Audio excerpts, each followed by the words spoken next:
وفاة طالبة جامعية بصعقة كهربائية بالإقامة الجامعية محمد بن بلعيد حسوني 2 في المسيلة.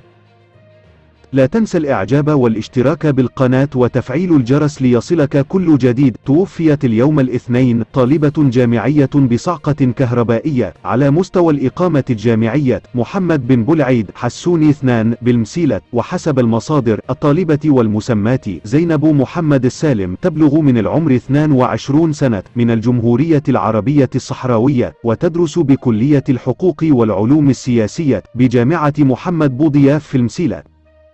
وحسب المعلومات الأولية الطالبة كانت بصدد تغيير مصباح الغرفة، ولفظت أنفاسها الأخيرة بسبب صعقة كهربائية، وتم نقل جثة الطالبة لمستشفى الزهراوي بعاصمة الولاية. وفور سماع الخبر تنقل والي المسيلة رفقة مدير الجامعة بالنيابة للإقامة للوقوف على حيثيات الواقعة، أين طالب بفتح تحقيق من طرف الجهات المعنية لمعرفة ملابسات الحادثة.